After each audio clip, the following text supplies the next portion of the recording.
families, today I'm going to show you my easy, lazy, no work garden update. The only thing I've done this year is plant and harvest and make sure some things get on a trellis. Outside of that, no work, no tilling, no weeding, doing nothing. But before I get into that, I want to say that permaculture is insane and nature's crazy. This is a freaking cucumber plant, I think. Looks like a Mexican cucumber that is growing, and I did not plant it here. I'll show you how it got planted, but it's crazy how easy this stuff is. I mean, it wasn't buried or anything. Crazy. All right, guys, we're gonna take a look here. This year, what was most successful was cucumbers. In fact, it's so successful that we have been pickling as much as we possibly can. I filled up all of my pickling jars and fermentation stations, and then still I'm eating pickle every day, and then I'm still overrun with pickled. I'm so pickled out, it's ridiculous. But pickles are going off well. Back here, I'm not sure you can see it, that's the top of a pineapple a pineapple tomato, which is great. All the tomatoes you see down here, 0 of them were planted by me. 100% were planted by themselves from last year, which is crazy. And I did have some strawberries. You can actually see them right here. Those strawberries are making it. They're making it and going through. So I'm gonna go through and harvest, clear out a lot of this. We have some productive tomatoes down here, and I did not plant those. Those planted themselves from last year. So that's gonna be delicious. We planted a bunch of stuff. Most of this year was a failure. Missouri had a really bad drought and a period of about a month or to 6 weeks of over 100-degree weather and no rain. So it was really, really tough. So almost all of my tomatoes, almost all of them died. But we had perennials, we had annuals that replanted themselves. I think we got some celery right here.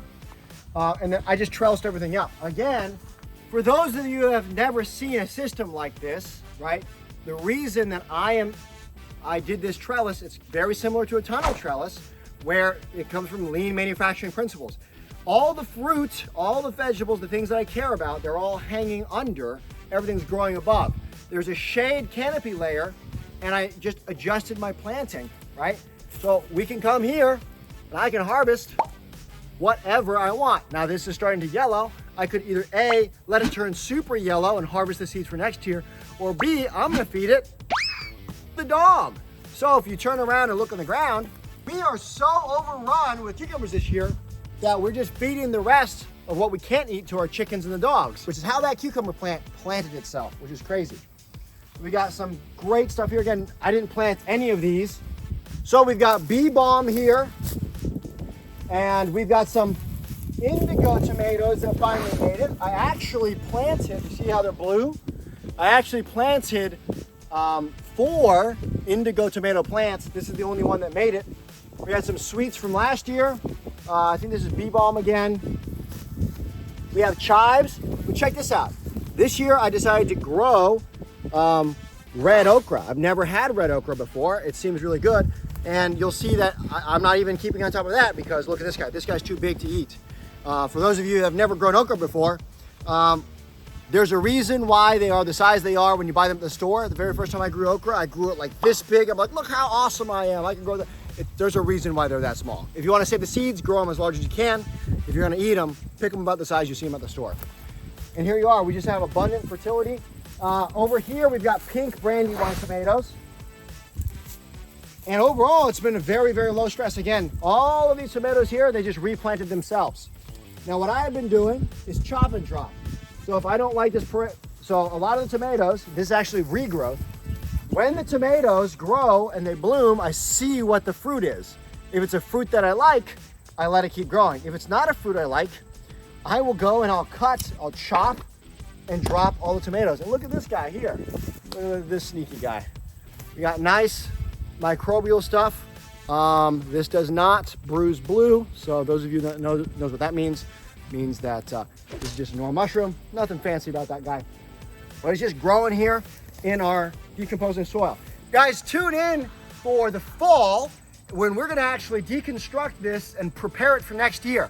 This is so I don't have to do any work, 0 work for next year for planting. Again, no tilling, No fertilizing, no doing anything for next year. I'm gonna do something in the fall. It's gonna take about 2 hours. Most of the time it's gonna be me drinking beer, hanging out, talking with friends.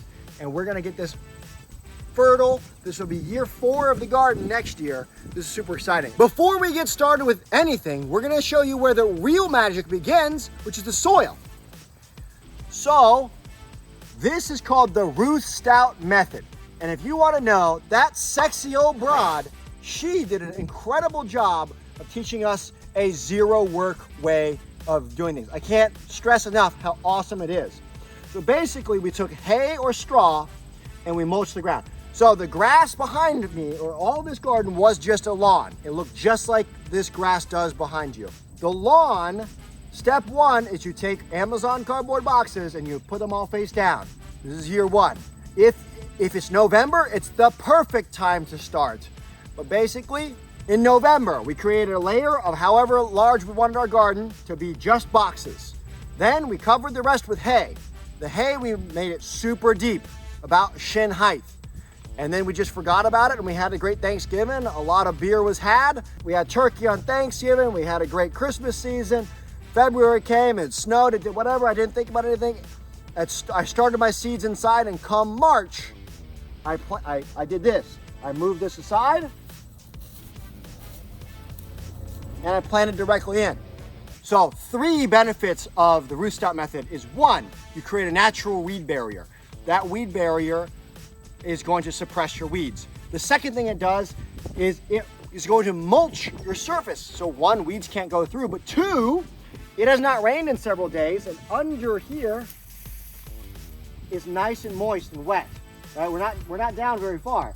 Right here is moist and wet and dark. Even when it was super hot and didn't rain for about a month at a time, you just dug down a little bit deeper and it protected it. And the third thing is it's constantly decomposing and breaking down. Again, think about trees in the forest. In the fall, the trees lose their leaves.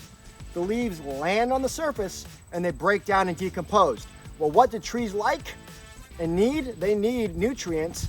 What are the leaves made of? They're made of the tree that were used to make the nutrients in the first place, which then the tree's gonna reabsorb and then grow a new tree. So it's extremely nutrient rich. Instead of you doing the effort of the compost, you are just throwing some straw down and letting nature compost for you in place. In the spring, you're gonna walk up, you're gonna plant directly in there, then you're gonna forget about it. I never watered this garden once during the entire time. We're overrun with more wet vegetables than we can eat. Can you grow bigger, more, and superior things to what's in my garden? Absolutely.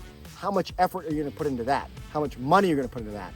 Versus me, I put almost $0 into this, or I put some money into setting this trellis system up a while back. Speaking of trellises, we're gonna get into the next part, which is one of my favorite parts about the garden, the trellis tunnel. I made a previous video of a chop and drop from last year. The video is right here. If you wanna go see it, you can see how high I actually piled this up.